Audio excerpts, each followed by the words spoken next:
Champ Robert Horry shortly, but they're not the only guests stopping by today. Coming up, I sat down with Luka Doncic ahead of his Christmas Day primetime matchup with the Lakers. Spoke a little bit about what it's like to be the odds-on MVP favorite in just his third season. Stick around for that. But first, I want to welcome in our special guest, Commissioner Adam Silver. Welcome back to The Jump. Thank you. By the way, those highlights were pretty good for 2 nights so far. Yeah, not bad, the NBA. It's been such a quiet 24 hours, really, Adam. I was worried we wouldn't have enough to talk about, but let's just jump straight in with James Harden, because you guys decided to fine him $50,000 for violating COVID protocols earlier this week. And then this morning, ESPN reported James will have to isolate for 4 days total, but he will be available for the Rockets' next game, which is Saturday. Now, the 4 days was determined by the league's medical experts, but above and beyond that, you guys could have decided to suspend him. Why fine instead of suspend? The precedent is that discipline gets ratcheted up, and it's Christmas. It was a first offense. Frankly, to your point, the $50,000 is the limit of my authority under the collective bargaining agreement. And what would have happened? I mean, in a way, he got lucky, because if the game had taken place last night as scheduled and he were unavailable because of his own actions, he would have missed a game and a paycheck. And so it would have, in practice, and ultimately have turned out to be a much larger sanction. But a little bit of luck there. I'd say also, we're just beginning these protocols, and it seemed fair in the first instance, but it's Christmas. Certainly appreciate your holiday spirit, and I understand you have discretion here. It's not the first time in even just the past couple weeks, though, that Harden was very visibly partying in clubs without a mask, and I know the first time he hadn't reported to training camp yet, but he was supposed to have. It's not that camp hadn't started. Every other Rockets player had to abide by COVID protocol rules that same week. Why didn't you consider James to be under those rules at that time? He wasn't, because just as you said, he hadn't reported to training camp yet. I'd only say, Rachel, I think that anyone's who's in a position of meting out discipline as I am can't succumb to frontier justice. I mean, I understand what Twitter would like to see happen here, but union, there are rules, and my job is to follow the rules. I mean, in this case, putting aside prior conduct, this was a first violation for James under these new protocols. And as I said, it was the limit of my fining authority. It didn't seem appropriate to suspend him for that act alone. And as I said, had the game been played and he had been out because of that conduct, the required quarantine, he would have missed a paycheck. And so, as I said, we're learning as we go. And look, it's a thorny, complicated situation, not just for the league office, but for the Rockets themselves. It's been a rocky month overall in Houston. I know James has not publicly come out and said the two words, trade me. But regardless, I just want to know how you feel about one of your most high-profile players, a guy the Rockets are paying more than $500,000 each and every time he plays a game, so publicly and repeatedly acting against the best interests of the team. Of course, my reaction is guys have contracts, they should honor them. And to the extent that there are disputes between teams and players, they should be handled behind closed doors. I mean, look, this isn't the first time you've had a star player who's expressed dissatisfaction with some aspect of his situation. I mean, it's been part of this league since its early days, but now everything gets amplified because of social media, digital media, the job that you and your colleagues do. So we recognize that, and it's not what you want to see as part of the league. And you hope that James will bear down and be a professional, and he'll honor to the T every aspect of his contract. But these issues need to be worked out, and I think it's now, of course, been compounded by this most recent violation. So it's a highly unusual time, and I think we have to take that into account. But you also count on everyone settling down now that regular season has begun again, and focusing on basketball. Yeah, I mean, we did have those great highlights right at the top of the interview, and last night was the first full slate of games of the season. It was unfortunate that on day two, basically, Thunder Rockets had to be postponed because the Rockets didn't have the minimum 8 players required to proceed. Can you just take me through what yesterday afternoon and evening were like for you as the league's medical group sorted all this out? Well, again, we're following, as you said, a panel of doctors and scientists. And this is really, there's an aspect of this that has nothing to do with discipline, because as we all know, I mean, there are violations of our rules, but then there's also living life outside of a bubble that we were in this summer. And if you're living your life just like every other American, whether it's because you have children in school, partners that are going to their jobs, or for that matter, going to the grocery store, visiting relatives, there's a chance that you're going to get infected. So we recognized going into the season, I said it, that we knew we were going to have cases, just as baseball saw cases and the NFL is working through those cases now. And so once, there was a confluence of a bunch of circumstances. There was James's high-profile violation, but then there was a series of incidents at the team, some involving violations, some not. And at the end of the day, our medical professionals have to go player by player and look at the particular situation of each player. Obviously, if someone's infected, that's a quick decision to isolate and separate them. But then there's the contact tracing, and then there's a question of what other players or team personnel did that infected person come in contact with, and that takes time. And one of the real difficulties in our league, unlike the NFL, of course, is we're playing essentially every other day. So there's not a lot of time to work through these issues. So that's what yesterday was like. And also say that as I mentioned earlier, we're going to learn as we go. I mean, just as you recall, Rachel, having been down in the bubble, we started with one set of protocols, but then we continually adjusted them as we were learning more. And I think it's going to be the same situation here. And it may even mean that with our Players Association, as we go, all these rules have to be negotiated, but we'll sit down with them and say, all right, these aspects aren't working. And I can say to a player, everyone wants this to work. I've said before, people want to work. Right. NBA players want to work.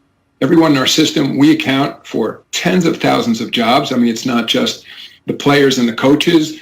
It's our broadcasting partners like yourself. It's those in the arenas. Even when the arenas aren't open to fans, it takes hundreds of people to stand up these arenas for every game. 6 arenas we started with fans in.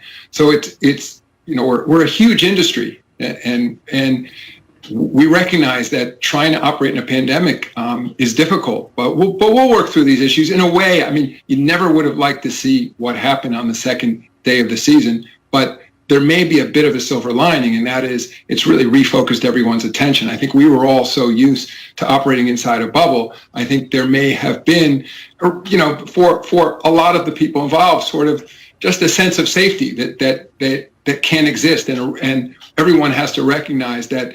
I keep telling people, it wasn't the test that kept people safe in the bubble, because we're testing daily now, just as we did in the bubble. What kept everyone safe were the quarantines that were required before you went into the bubble, and then all of the requirements once you were there. Playing outside of a bubble, this presents a host of different issues, and we're unfortunately just gonna have to learn as we go here. I can't even imagine how many times your phone rang yesterday. Do you have a count there for us? I mean, it must have been pretty crazy leading up to that moment of saying, okay, let's postpone. Yeah, I'd always say, no count, but in addition, obviously, I have a fantastic group of colleagues who are working through these issues with me, in many cases literally around the clock, because of when test results are coming in, because follow-up on situations, dealing with team personnel, their doctors, our doctors. And so again, I think it was for all of us a wake-up call, not that we didn't know it, but it's especially until we're at a point where there's vaccinations available to people in our community, and that's probably a ways off. Every day is going to be presenting new issues. I want to switch gears a little bit, because you were asked earlier this week about the possibility of expansion, and for the first time in years, you didn't shut the door on it. Adam, the glee you caused in Seattle with those comments. I will ask you, how likely would you say expansion is in the near future? Well, what I said, honestly, was not all that different than what I've said in the past. What I said is it's inevitable that we'll expand at some point. And when asked about Seattle specifically, Rachel, I, of course, was in the league when the Sonics were in town. We didn't make a secret out of the fact that we hated to leave Seattle, but at the time we left, it was clear that Key Arena, the then Key Arena, was not at NBA specifications, and there were no plans on the table to build a new arena in Seattle. And that was 12 years ago or so. Now we're at the point where There is a new arena, in essence, a rebuilt Key Arena that's come online. NHL team going into Seattle. So one, you now have the state-of-the-art arena that didn't exist back then. And I'd say in terms of expansion, it's been a long time since the league expanded. It's not on the front burner. I mean, we're not about to expand at this moment, as you can imagine, just as to your earlier that are occupying us around the clock. Expansion is not on the top of the list, but we'll turn back to it at some point. And I've said, we loved when we were in Seattle. We've had incredible fans there, incredible, I think, 40-year history of having a team in that market. And there's no doubt there's enormous support there. So at the right time, I think the team owners will turn back to that issue. So Adam, you got to help me out here. If I'm going to place a bet in Vegas on whether there's going to be an expansion team in the next 5 years of the NBA, how good should I feel about that bet? I can't even believe you're talking about wagering on this show, Rachel. That's all I'm going to say. Never, not in this establishment. All right, the All-Star Game gained a lot of momentum last season in Chicago due to some of the great rule changes, right? That Elam ending was so fun. Playing a game this year seems extremely complicated given all the COVID protocols. You've officially given up the hotel rooms and arena reservations in Indianapolis. So what is the plan for All-Star this year? There is no plan at the moment. I mean, again, because we knew coming into the season we were going to be learning a lot.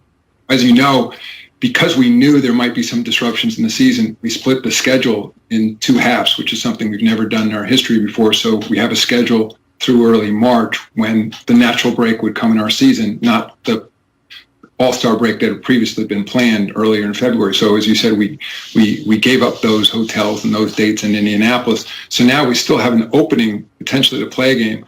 We'd absolutely still love to play that game. I know the players would as well. Our plan is to still go forward and select All-Stars. I think that's very important. And we'll see. Again, one thing I've learned throughout this pandemic is it's virtually impossible to predict even a month ahead. As you know, before we went into Orlando for the bubble, we had the lowest case rate in Florida, then we had one of the highest when we got there.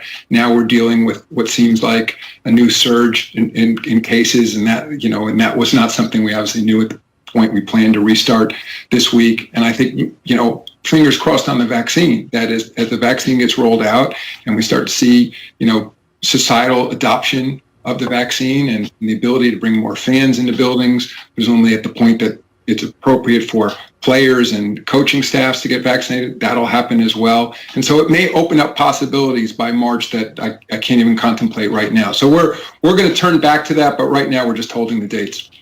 So Adam, earlier this week, you said it was your expectation that players would stand for the national anthem. What has changed since the bubble in that regard? And how will the league react if a player still does choose to kneel?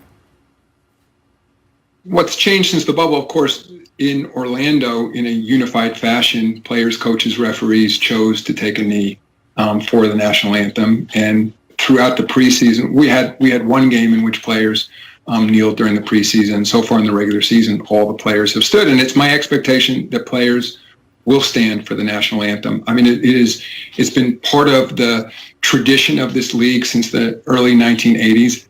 I recognize that there are appropriate times for protest, which is why the league in essence stood down this summer. On the other hand, number one, it's awkward to be put in a position to force people to stand for the national anthem. Obviously, that's a failure to start with, if that's ultimately where we are. But number two, I'd say I think it's an important tradition as part of this country. We've come through a very difficult period where the country feels very divided. Obviously, those tensions haven't gone away. So there's very few things that collective moments where we all can feel we're unified. And I think the national anthem is one of those moments. So it's my hope that our players will continue to choose and that this tradition will remain part of the league. But again, this is something that we've discussed with the Players Association. It's become part of our collective bargaining agreement right now. And so if there were ever going to be changes, it would be something we'd need to discuss together. But at least for me, especially as we go into these holidays, I will say that it moves me to see people standing in unison for the anthem. There's these very few moments in our lives when people can come together, and it's my hope that our national anthem will continue to be one of those moments. Well, this is certainly a time of year we need as much coming together as possible. Adam, thank you so much for joining us. Happy holidays. I hope your phone tonight rings a little bit less than last night and that you get to enjoy the season with your family. We really appreciate the time.